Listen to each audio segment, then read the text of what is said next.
નમસ્કાર મિત્રો, આપણે અગાઉ પહેલું પ્રકરણ પૂરું કર્યું. એનું નામ હતું બેંકને લગતા પત્ર વ્યવહાર. એમાં આપણે હોમવર્ક તરીકે પત્રો આપેલા હતા અને એ પત્રો તમે તમારી નોટબુકમાં લખેલ પણ હશે. હોમવર્ક તરીકે આપેલા છે તે પત્ર જ્યારે સ્કૂલ ખુલશે ત્યારે તે નોટબુકમાં એ પત્રોનું ચકાસણી કરવામાં આવશે. એના કારણે એ નોટ અલગ બનાવજો. હવે આપણે આજે પ્રકરણ નંબર 2 સમજવાના છે. પણ પ્રકરણ નંબર 2 નું નામ શું છે? જો સરકારી વિભાગો, જાહેર ઉપયોગી સેવાઓ તથા સ્થાનિક સંસ્થાઓ સાથેનો પત્ર વ્યવહાર. જો શું કહે છે કે સરકારી વિભાગો સાથેના પત્ર વ્યવહાર કઈ રીતે, જાહેર ઉપયોગી સેવાઓ છે તેની સાથેના પત્ર વ્યવહારો કઈ રીતે, અને ત્યારબાદ આપણે જોઈએ છીએ કે સ્થાનિક સંસ્થાઓ સાથેના પત્ર વ્યવહાર કઈ રીતે કરી શકાય છે. જો શરૂઆતમાં આપણે પ્રસ્તાવના ઉપર થોડીક સમજીએ. વ્યાપારિક સંસ્થાઓને સરકારી વિભાગો, જાહેર ઉપયોગી સેવાઓ તથા સ્થાનિક સંસ્થાઓ સાથેનો પત્ર વ્યવહાર કરવાની જરૂરિયાત વારંવાર થતી હોય છે. જો શું કહે છે કે જરૂરિયાત વારંવાર થતી હોય છે કે જેના કારણે કઈ રીતે પત્ર વ્યવહાર કરવામાં આવે છે. આ પ્રકારના પત્ર વ્યવહાર માટે જે તે વિભાગના હોદ્દાને અનુરૂપ કાર્યવિધિ પ્રમાણે ખાતા અનુસાર પત્રમાં સંબોધન અને લખાણ કરવાનું હોય છે. જો શું કહે છે ખાસ સમજો. સરકારી વિભાગના આપણે પત્રો વ્યવહાર કરીએ છીએ ત્યારે જે હોદ્દાને અનુલક્ષીને આપણે કરીએ છીએ તે હોદ્દાનો ઉલ્લેખ પણ થતો હોવો જોઈએ કે જેના કારણે આપણે જે કંઈ રજૂઆતો કે કંઈ પત્ર વ્યવહાર કરી છે તેને સંબોધીને થઈ શકે. કાર્ય પદ્ધતિ કઈ રીતે લખાણ હોવું જોઈએ આપણું. અને ત્યારબાદ શું કહેવા માંગે છે કે જે સુવિધાઓ આપે છે, સેવાઓ છે, તેને સત્વરે આપણે વિભાગો નિયમો અને કાયદા અનુસાર અભિગમ દાખવવો જોઈએ. જે વિભાગના નિયમો અને કાયદાઓ અનુસાર અભિગમ દાખવવામાં કઈ રીતે થાય છે તે આપણે જોઈએ.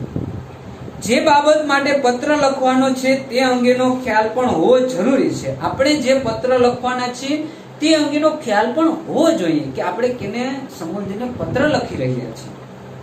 ત્યારબાદ અભ્યાસના હેતુથી આ પ્રકારના પત્ર વ્યવહારને 3 વિભાગમાં વહેંચી શકાય છે. આપણે અભ્યાસમાં સરળતા રહે તે માટે અને પત્ર વ્યવહાર સમજાઈ જાય એ માટે તેને આપણે શું છે કે 3 વિભાગમાં વહેંચવામાં આવે છે. પહેલો છે સરકારી વિભાગ સાથેનો પત્ર વ્યવહાર, ત્યારબાદ છે જાહેર ઉપયોગી સેવાઓ અંગેનો પત્ર વ્યવહાર, ત્યારબાદ છે ત્રીજો સ્થાનિક સંસ્થાઓ સાથેનો પત્ર વ્યવહાર. એમાં આપણે આજે અત્યારે પહેલો વિભાગ જોઈએ છીએ, સરકારી વિભાગો સાથેનો પત્ર વ્યવહાર. જો અહીં આપેલો છે આપણે સરકારી વિભાગો સાથેનો પત્ર વ્યવહાર. પણ સરકારી વિભાગ તો આપણે ખ્યાલ છે કે કઈ રીતે પત્ર વ્યવહાર કરવો, પણ કયા કયા વિભાગો હોઈ શકે છે સરકારી વિભાગો તરીકે, તો એનું આપણે પહેલા સમજીએ. સામાન્ય નાગરિક અને વ્યાપારિક પેઢી તરીકે સરકારી વિભાગો સાથે જુદી જુદી બાબતો માટે ઘણી વખત પત્ર વ્યવહાર કરવો પડતો હોય છે. જો સરકારી વિભાગો સાથે નાગરિકો, સામાન્ય નાગરિક હોય છે અથવા તો વ્યાપારિક પેઢીઓ હોય છે, એ સરકારી વિભાગો સાથે એકબીજા જુદી જુદી બાબતોનો પત્ર વ્યવહાર કરતા હોય છે. કેટલાક સરકારી વિભાગોમાં ઓનલાઈન અરજી કરવાની હોય છે, તો વળી કેટલીક બાબતો માટે નિયત કરેલું ફોર્મ હોય છે. જો અમુક વિભાગોમાં ઓનલાઈન અરજી કરવાની હોય છે, તો ઓનલાઈન અરજી એટલે શું આપણે એ સમજીએ પહેલા. ઓનલાઈન અરજી એટલે કે આપણે મોબાઈલ દ્વારા, એન્ડ્રોઈડ ફોન દ્વારા અથવા તો લેપટોપ દ્વારા અથવા તો પર્સનલ કોમ્પ્યુટર દ્વારા જેમાં નેટ કનેક્ટ હોય છે તેમાં કોઈ પણ ઓનલાઈન અરજી ભરવાની હોય છે, તેની વેબસાઇટ ઉપર આપણે તેની તમામ વિગતે આપીએ છીએ, તેને આપણે ઓનલાઈન અરજી સ્વરૂપે કહી શકીએ છીએ.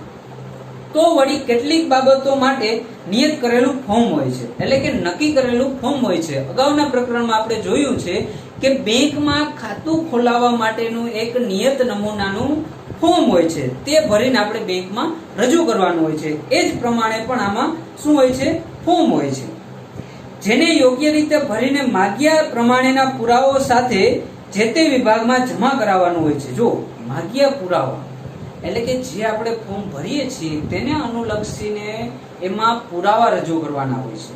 એટલે કે દસ્તાવેજો રજૂ કરવાના હોય છે અને દસ્તાવેજો સાથે વિભાગમાં જમા કરવામાં આવે છે. ત્યાર પછી એ વિભાગ નક્કી કરે છે કે એ ક્યારે શું ફેરફાર કરવો.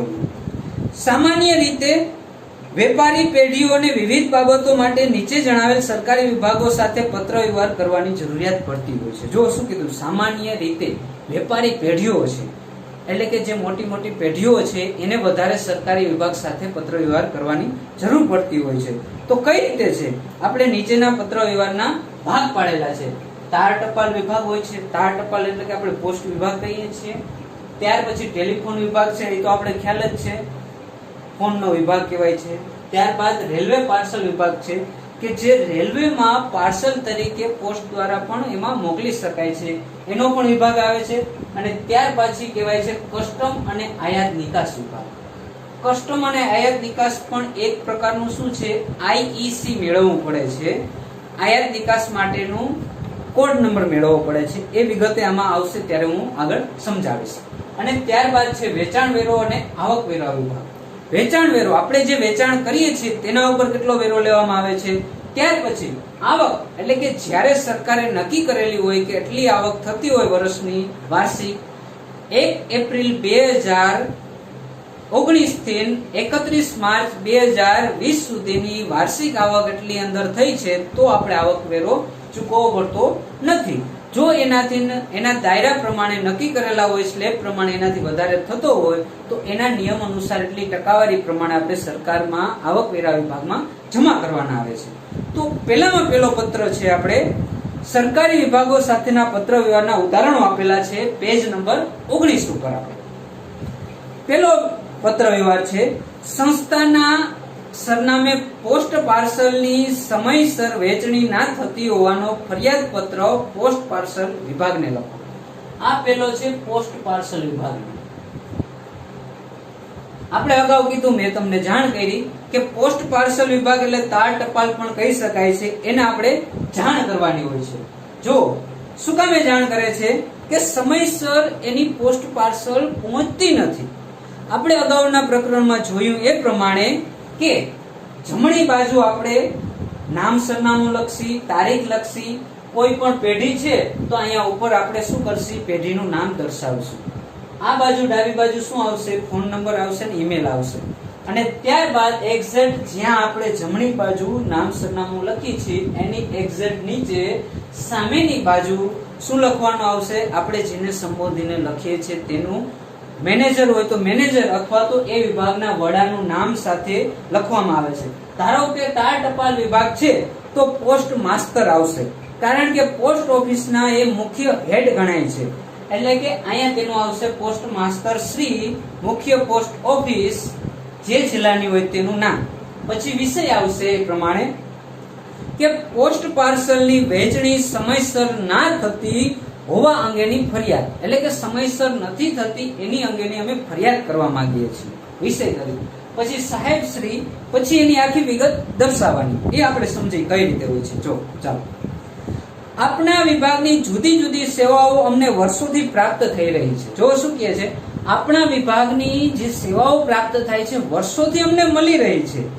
તેના કારણે અમારી વેપારી સેવાઓ પણ સુપેરે ચાલતી હતી, પરંતુ છેલ્લા કેટલાક સમયથી શું કહેવામાં આવે છે, કેટલાક સમયથી અન્ય જગ્યાએથી આવતા પોસ્ટ પાર્સલ અમારા સરનામે સમયસર મળતા નથી, એટલે કે પોસ્ટ પાર્સલની વહેંચણી સમયસર થતી નથી.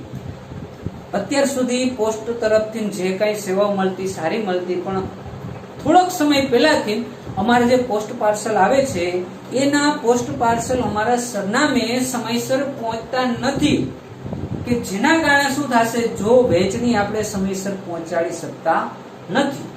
જો એ પોસ્ટ પાર્સલ સમયસર આપણા સુધી પહોંચી જાય તો એના અનુસંધાને આપણે જે માલ સપ્લાય કરવો હોય, મોકલવો હોય તો એ સરળતાથી આપણે પહોંચાડી શકીએ છીએ. ત્યાર પછી શું કહે છે, જોવો, આ કારણે અમારા વ્યાપારિક વ્યવહારો ખોરવાઈ જાય છે, માલ સામાન સમયસર મળતો નથી અને તેને સંલગ્ન નિર્ણયો લેવામાં પણ વિલંબ થાય છે. ખૂબ જ અગત્યના અને જરૂરિયાત વાળા દસ્તાવેજો અમારા સરનામે સમયસર ના મળવા અંગે અમે ચિંતિત છીએ. જો શું કહે છે કે જે માલ સમાન સમયસર મળતો નથી, કે જેના કારણે અમે પાછા સપ્લાય કોઈને કરવાના હોય છે અને તૈયાર કરવાનો હોય છે, એ સમયસર સુધીમાં થઈ શકતો નથી અને જરૂરિયાત અનુસાર અગત્યના દસ્તાવેજો હોય છે એ અમારા સુધી સરનામે પહોંચી જ નથી શકતા તાત્કાલિક. એટલે અમને ચિંતા એ થાય છે કે જો એ અમારા અમુક સારા એટલે કે અગત્યના દસ્તાવેજો જો કંઈ ખોવાઈ જાય, તો કંઈ બનાવ બને, તો એની અમને ચિંતા રહેતી હોય છે. પોસ્ટ વિભાગની આ પ્રકારની બેકાળજીના કારણે વેપારી તરીકેની અમારી વિશ્વસનીયતા પર આંચ આવે છે. ઉપરોક્ત ફરિયાદ અંગે તપાસ કરીને સત્વરે જરૂરી પગલાં લેવા આપને નમ્ર વિનંતી. જો આ રીતે થતું હોય ને, તો અમારી જે પેઢી વર્ષોથી અત્યારે હાલમાં સારા કામ માટે હોય છે, તે શું કરવામાં આવે છે, એને આંચ લાગે છે અને એવું પણ બની શકે કે એની અમારી પેઢીની નામસા ઉપર થોડી તકલીફ પડે.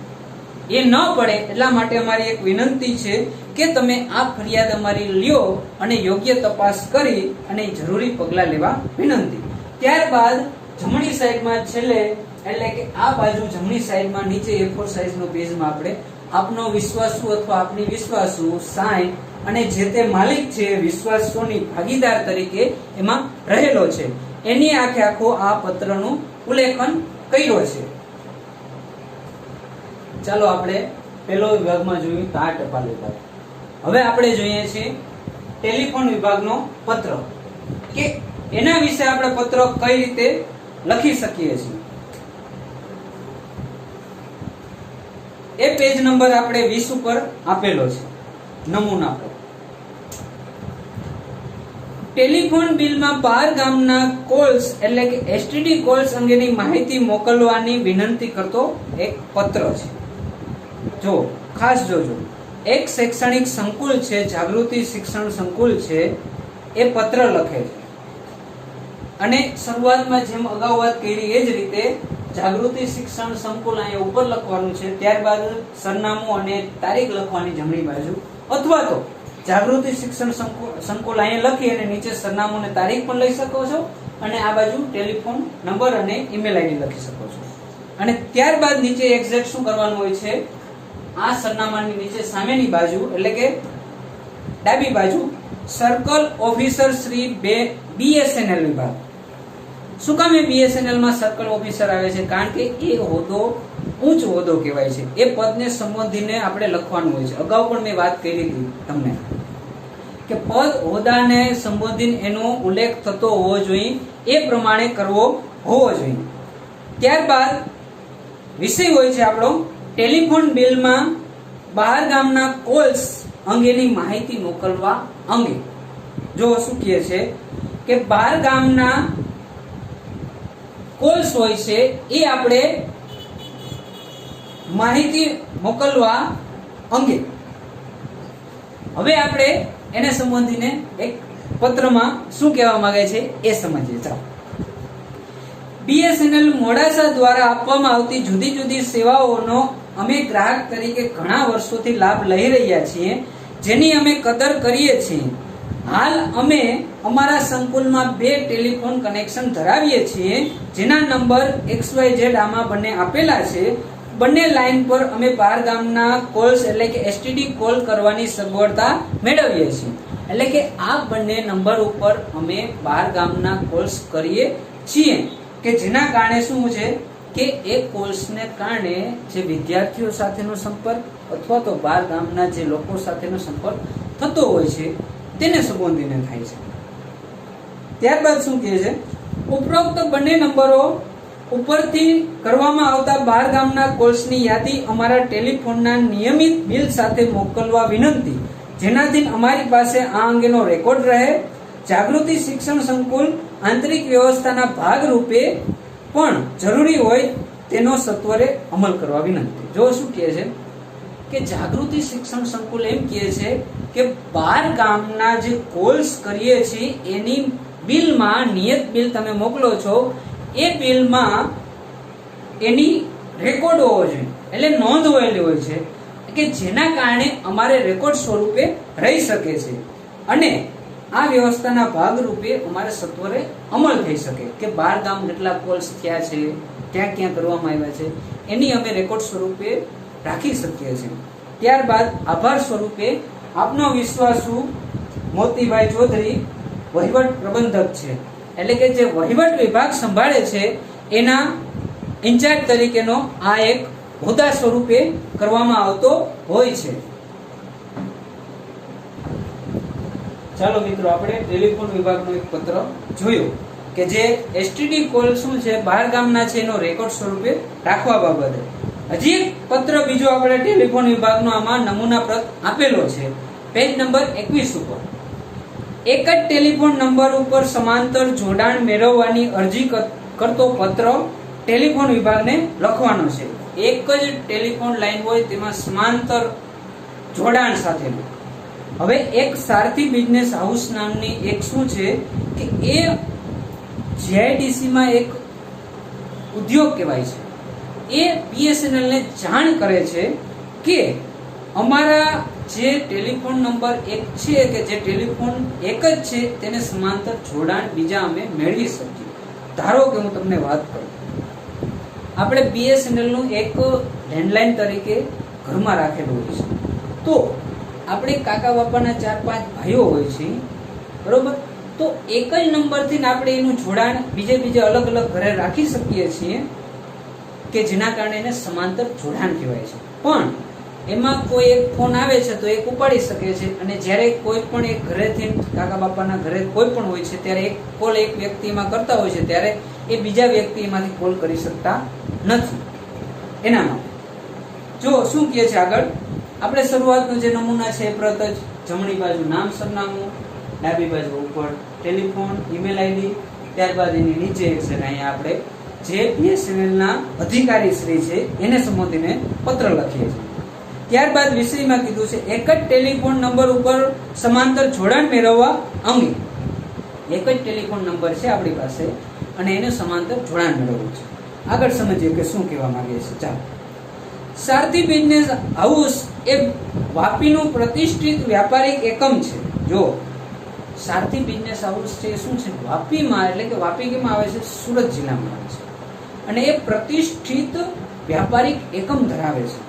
જીઆઈડીસી રોડ ઉપર આવેલ અમારું એક વહીવટી વિભાગ અને ઉત્પાદન વિભાગ એ 2 વિભાગમાં વહેંચાયેલું છે. વહીવટ વિભાગ એટલે શું, ઉત્પાદન વિભાગ એટલે શું, એ પણ એક સમજવાનો એક હોવું જોઈએ. શું કામ એ 2 અલગ અલગ છે? વહીવટ વિભાગ એટલે કે જે ઉત્પાદન થાય છે તેનું આખું વહીવટી તંત્ર નક્કી કરે છે કે ક્યાં કેટલું આપવું છે, કઈ રીતે કરવું છે, બનાવવું છે, એ આયોજન કરે છે. અને ઉત્પાદન વિભાગ એનું અમલ કરે છે. આપણે કોઈ પણ સ્કૂલમાં એડમિશન માટે જઈએ છીએ તો એડમિશન માટેની પ્રોસેસ કઈ રીતે હોય છે કે જ્યારે આપણે જઈ તો શું ડાયરેક્ટ ક્લાસમાં જઈને ભણવા બેસી જશે? નહીં. શરૂઆતમાં જઈએ છીએ તો એની ફોર્માલિટી પૂરી કરવી પડે છે. ત્યાં એ સ્કૂલના ફોર્મ ફિલઅપ કરવા પડે છે, ત્યાં ડોક્યુમેન્ટ જરૂરી જમા કરાવવા પડે છે.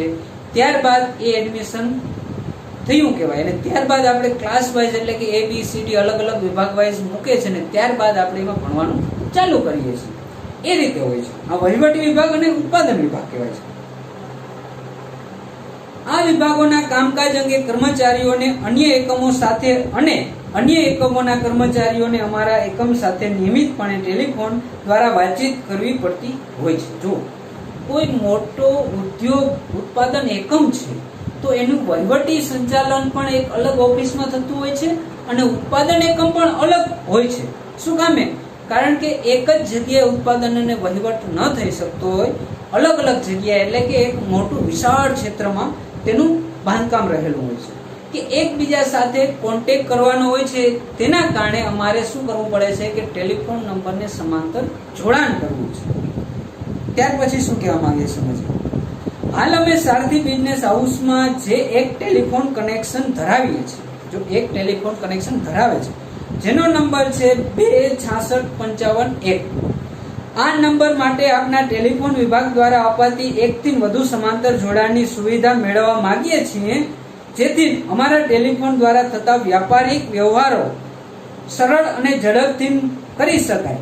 જો શું કહે છે કે ટેલિફોન દ્વારા અમારા વ્યાપારિક વ્યવહારો સરળ અને ઝડપથી બની શકે છે, કે જેના કારણે શું કહે છે, ઉપરોક્ત સુવિધા આપવા માટે કરવી પડતી જરૂરી કાર્યવાહી કરવા વિનંતી, એટલે કે આપણા તરફથી જે કાંઈ કાર્યવાહી કરવી પડે એ કરો એવી અમારી નમ્ર વિનંતી.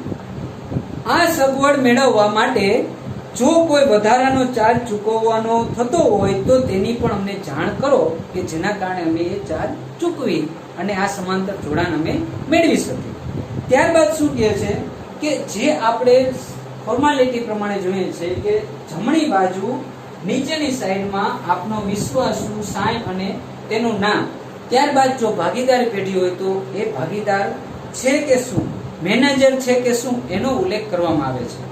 જો આપણે એ ઉદાહરણ સ્વરૂપે 21 નંબરના પેજમાં દર્શાવેલું છે. ચાલો આપણે હવે ત્યારબાદનો નમૂનાપ્રત લેટર જોઈએ. શું કહેવા માંગે છે તેમાં પેજ નંબર 22 ઉપર આપેલું છે કે આવકવેરાને પાત્ર નહીં હોવાથી ડિમાન્ડ નોટિસ રદ કરવાની વિનંતી કરતો પત્ર. શું કહેવા માંગે છે કે એક આવકવેરા તરફથી એક નોટિસ ફાળવવામાં આવે છે કે એને વિનંતી કરવામાં આવે છે કે અમે આવકવેરામાં નથી આવતા, તો આ નોટિસ તમારી રદ કરો. શરૂઆતમાં શું છે કે ડમડમ બુક સ્ટોર છે, એ શરૂઆતમાં ડમડમ બુક સ્ટોર અહીં પણ લખી શકો છો, અથવા તો જમણી બાજુ નામ સરનામું લખી અને તારીખ લખવાની આવે છે. ત્યારબાદ ડાબી બાજુ ફોન નંબર, ઈમેલ આઈડી અને ત્યારબાદ નીચે એને જે આવકવેરાને અનુલક્ષીને આપવાનો છે પત્ર. તો શું થશે, આવકવેરા અધિકારી શ્રી જે તે જિલ્લામાં બિઝનેસ, એટલે કે ગાંધીનગરનો આ પત્ર છે કે આવકવેરા અધિકારી શ્રી બિઝનેસ સર્કલ 2 ગાંધીનગર 382010. આ શું છે, 382010 એ પિનકોડ નંબર દર્શાવેલા છે. પછી વિષયમાં આવે છે કે ડિમાન્ડ નોટિસ રદ કરવા અંગે, કે જે તમે અમને ડિમાન્ડ નોટિસ ફાળવી છે એ રદ કરવા વિનંતી અંગે. સાહેબ, ડમડમ બુક સ્ટોર નામના છેલ્લા 10 વર્ષથી અમુ ગાંધીનગરમાં વેપાર કરી રહ્યા છીએ. આવકવેરાના કાયદા અનુસાર અમે દર વર્ષે ઇન્કમ ટેક્સ રિટર્ન પણ ભરીએ છીએ. અમારો પાન નંબર PAN એટલે કે પાન નંબર કહેવાય છે, પરમેનન્ટ એકાઉન્ટ નંબર કહેવાય છે. એના વિશે હમણાં થોડી વારમાં કહું. 10 વર્ષથી અમે ગાંધીનગરમાં વેપાર કરી રહ્યા છીએ.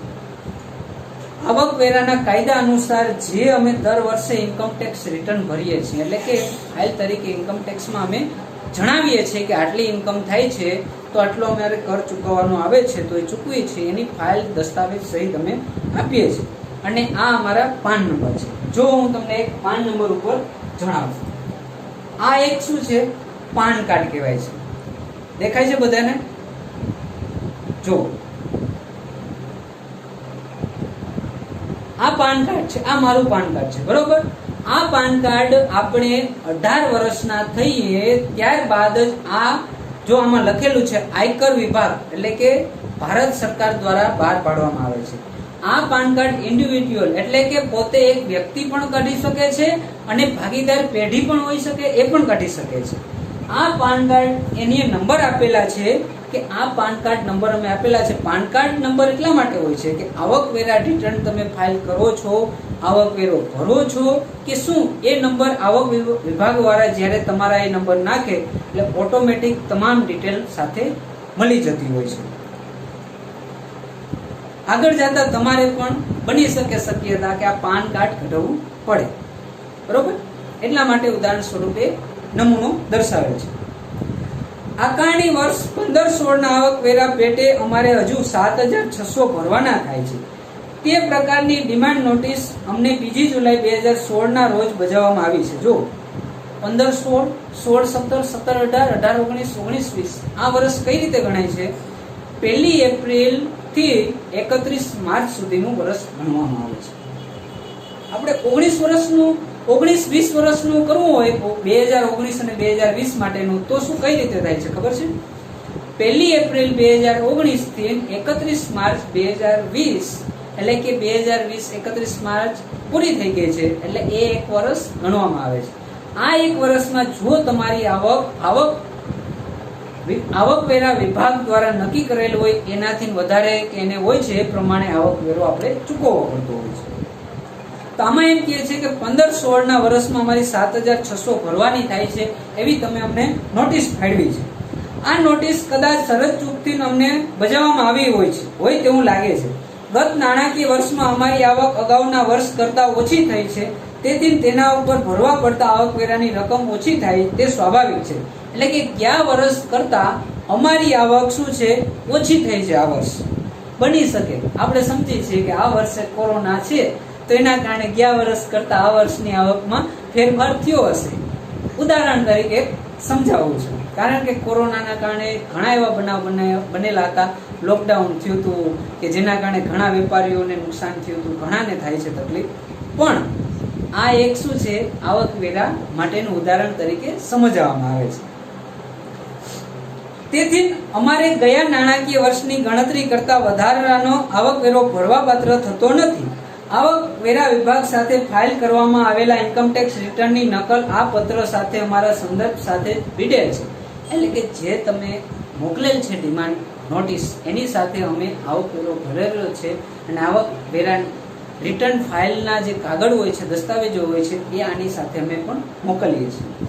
અમારા દ્વારા રજૂ કરવામાં આવેલ હિસાબો અને ઇન્કમટેક્સ રિટર્નની ચકાસણી કરીને વધારાના આવકવેરાની ડિમાન્ડ કરતી નોટિસ સત્વરે રદ કરવા વિનંતી. જો અમારા હિસાબો અમે રજૂ કરીએ છીએ એને અનુસંધાને ઇન્કમટેક્સ રિટર્ન છે એ ચકાસણી કરીને વધારાનો જે આવકવેરો તમે ડિમાન્ડ અમને કરતી નોટિસ બજાવવામાં આવેલી છે એને રદ કરવા મારી નમ્ર વિનંતી કરવામાં આવે છે. ત્યારબાદ અંતમાં હોય છે આપનો વિશ્વાસુ સાઈન અને હર્ષદ પટેલ છે કે જે ડમડમ બુક સ્ટોરના માલિક છે. ખાસ જોજો, એમાં માલિક લખેલું છે, કોઈ જગ્યાએ ભાગીદાર લખેલું હોય છે, કોઈ જગ્યાએ મેનેજર લખેલું હોય છે. અને ત્યારબાદ હંમેશને માટે જ્યારે પત્ર લખાઈ જાય, સાઈન થઈ જાય છે કે જે જગ્યાએ જમણી બાજુ આપણે સહી કરીએ છીએ તેની એક સાઈડ નીચે, એટલે કે ડાબી બાજુ આપણે આ બાજુ અહીંયા નીચે આપણે બિડાણ સ્વરૂપે ક્યાં ક્યાં દસ્તાવેજો આપીએ છીએ એ પણ દર્શાવવાના હોય છે. ચાલો આપણે હવે શું સમજવાનું છે, અત્યાર સુધી સમજ્યા છીએ.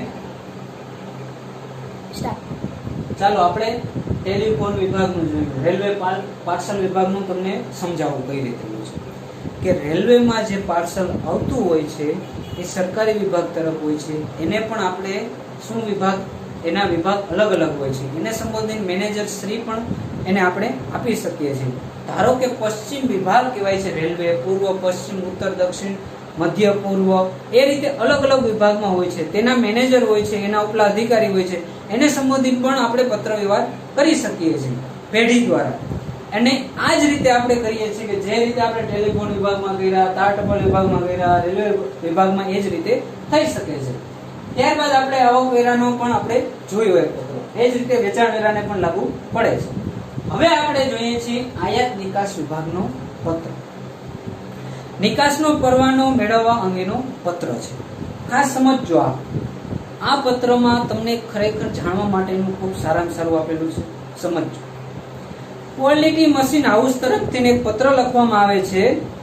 ભારત સરકારને પત્ર લખે છે. તો ભારત સરકારને શું કામે લખે છે? શું કામે ભારત સરકારને જ લખવાની જરૂર પડે છે? અને એ તો આપણે ક્વોલિટી મશીન હાઉસનો એડ્રેસ તો ભાવનગરમાં આપે છે. જોજો, સમજજો ખાસ. શરૂઆતમાં એનું નામ, એડ્રેસ, તારીખ લખશી, ત્યારબાદ ફોન નંબર અને ઈમેલ આઈડી લખશી. ત્યારબાદ જો આપણે જેને સંબોધીને પત્ર લખી છે એનું શું છે, the joint director general of foreign trade. શું કહેવામાં આવે છે? Joint director general foreign trade કહેવામાં આવે છે કે જ્યાં એ પરવાનો મેળવવાનો હોય છે ભારત સરકાર દ્વારા. જો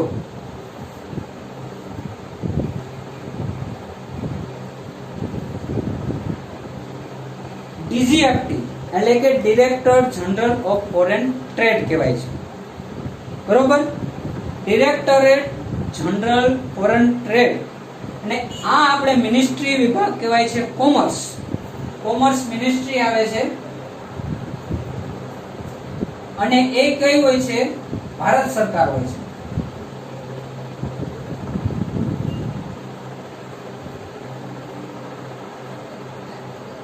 નવી દિલ્હીમાં. હવે આપણે જોઈએ કે નિકાસ કરવાનો પરવાનો મેળવવા માટેનો અમને આઈઈસી કોડ નંબર આપો. શરૂઆતમાં આપણે વિચારીએ કે આ આઈઈસી શું છે, તો એના વિશે કહો. ઇમ્પોર્ટર અને એક્સપોર્ટ એટલે કે આયાત નિકાસ કરવાનો કોડ નંબર અમને આપો. આયાત નિકાસ, ઇમ્પોર્ટ અને એક્સપોર્ટ નો, અને એ કેટલા આંકડાનો હોય છે? 10 આંકડા. 10 આંકડાનો એ હોય છે કોડ. અને હવે તમને એક વાત કરું કે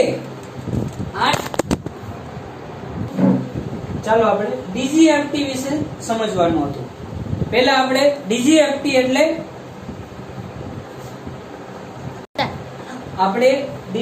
વિશે સમજતા હતા. જો ડીજીએફટી એટલે જનરલ ઓફ ફોરેન ટ્રેડ, જે મિનિસ્ટ્રી કોમર્સ વિભાગ આવે છે, ગવર્નમેન્ટ ઓફ ઇન્ડિયા, એટલે કે એની ઓફિસ નવી દિલ્હીમાં છે. અને હાલના ત્યાંના ડાયરેક્ટર અત્યારે હાલના શ્રી અમિત યાદવ આઈએએસ છે, હાલના ડાયરેક્ટર તરીકે. આપણે પત્રમાં સમજીએ શું કહેવા માંગે છે. અમે નોટબુક્સ અને પુસ્તકો બનાવવાના અને છાપવાના મશીનોના મોટા ઉત્પાદક છીએ. દરેક છેલ્લા 10 વર્ષથી સમગ્ર દેશમાં અમારા મશીનો મોટા પાયે વેચાય છે અને દિવસે ને દિવસે એની માંગ વિદેશમાં પણ વધી રહી છે. એટલે કે અમે શું કરીએ છીએ? નોટબુક અને પુસ્તકો બનાવીએ છીએ, છાપીએ છીએ, અને મશીનો અમારા આગળ છે, મોટા ઉત્પાદક કરીએ છીએ. અને છેલ્લા 10 વર્ષથી અમે દેશની બહાર પણ મોકલીએ છીએ નિકાસ માટે. દિવસે ને દિવસે એની માંગ વિદેશમાં વધતી જતી રહી છે. અમે અમારા ઉત્પાદનની વિદેશમાં નિકાસ કરવાની ઈચ્છા ધરાવીએ છીએ, જેના માટે નિકાસનો પરવાનો અમારે પાસે મેળવવાનો રહેતો હોય છે. એટલે કે અમારે નિકાસ કરવા માટેનો જે પરવાનો મેળવવાનો રહે છે એ બાબતની અમે અરજી કરીએ છીએ. આ સાથે આપની નીચે મુજબની વિગતો ધ્યાનમાં લઈને અમારા ઉત્પાદનને વિદેશમાં વેચવા માટે નિકાસનો પરવાનો આપવા વિનંતી કરે છે. એપ્લિકેશન ફોર્મ છે. એપ્લિકેશન ફોર્મ એટલે કે હાલમાં અત્યારે ઓનલાઈન સિસ્ટમ થઈ ગઈ છે. ઓનલાઈનથી તમે ફોર્મ ભરી શકો છો આખું. અને એ ફોર્મ ભર્યા પછી એ ફોર્મની નકલ અને ડિમાન્ડ ડ્રાફ્ટ તરીકે જે નક્કી કરેલી રકમ હોય છે એ ચૂકવવાની હોય છે. હાલમાં નક્કી એવું થયેલું છે કે ડિમાન્ડ ડ્રાફ્ટ પણ ચાલે અને ઓનલાઈન પેમેન્ટ પણ ચૂકવી શકો છો. આમાં 250 રૂપિયા ડિમાન્ડ ડ્રાફ્ટ તરીકે હતા, હાલમાં એ 500 રૂપિયા થયેલા છે. સૂચવ્યા પ્રમાણે ઢાંચાના બેંકનું પ્રમાણપત્ર મેળવેલું છે કે બેંક આગળથી પ્રમાણપત્ર મેળવવાનું છે એ પણ મેળવ્યું છે. પાન કાર્ડની સ્વપ્રમાણિત નકલ. અગાઉ મેં તમને એક મારું પાન કાર્ડ બતાવેલું છે કે આ રીતે પાન કાર્ડ હોય છે. એક ક્વોલિટી મશીન હાઉસની કંપની છે જે એનું પાન કાર્ડ હોય છે કંપની, એનું સ્વપ્રમાણિત નકલ આપેલી છે. અરજદારનો ફોટો છે જે માલિક છે તેનો, અને 50ની ટિકિટ લગાડેલી કંપનીની સરનામું વાળું પરબીડિયું છે. એટલે કે કવર સાથે એક 50ની ટિકિટ એમાં ચોંટાડેલી છે અને એ કવર સાથે આપણે એમાં રાખેલું છે. અને ત્યારબાદ 10ની ટિકિટ લગાડેલું બેંકના સરનામાનું એક પરબીડિયું રાખેલું છે તેમાં. એટલે કે એક બીજું પરબીડિયું શું રાખેલું છે કે બેંકના સરનામા વાળું, એટલે કે બેંકને લગતો પણ પત્ર કંઈ કરવો હોય તો એ જાણ ત્યાંથી કરી શકે છે. અન્ય દસ્તાવેજી કાગળ જે તમે માંગેલા છે, દસ્તાવેજી પુરાવો એ સાથે રાખેલા છે. અને મહેરબાની કરીને અમને નિકાસનો પરવાનો ઝડપથી આપશો. આભાર. અને જમણી બાજુ શું કરવામાં આવેલું છે કે તેનો આપનો વિશ્વાસુ સાઇન કરેલી છે, નામ લખેલું છે અને તે પોતે માલિક છે. અગાઉ કીધું તેની જેમ ડાબી બાજુ નીચે બિડાણ સ્વરૂપે એટલે કે ઉપર મુજબના જે 8 દસ્તાવેજી એટલે કે લખેલા છે તે તમામ દર્શાવેલા આ સાથે રાખેલા છે કે જેના કારણે યોગ્ય કાર્યવાહી કરી શકો છો. આ આપણે અત્યાર સુધીનું શું સમજ્યા છે કે સરકારી વિભાગો સાથેના પત્ર વ્યવહાર. આપણે સરકારી વિભાગો સાથેના પત્ર વ્યવહારમાંથી કોઈ પણ 3 પત્ર વ્યવહાર તમે તમારા હોમવર્ક સ્વરૂપે કરવામાં તમારી નોટબુકમાં ઉતારજો. બરોબર? ન સમજાય તે મને પૂછજો કે કઈ રીતે આ પત્ર છે, તો અમારે કઈ રીતે એને સ્વરૂપ આપવું, કઈ રીતે કેને સંબોધીને પત્ર લખવાનો થતો હોય છે તેની વિગતે હું તમને વિસ્તૃત સમજાવીશ. કે જેના કારણે શું થશે કે એ પત્ર વિશે તમે જાણકારી મેળવી શકો છો અને એ પત્ર તમારા 3 હોમવર્ક તરીકે હું તમને આજે આપું છું. નમસ્કાર.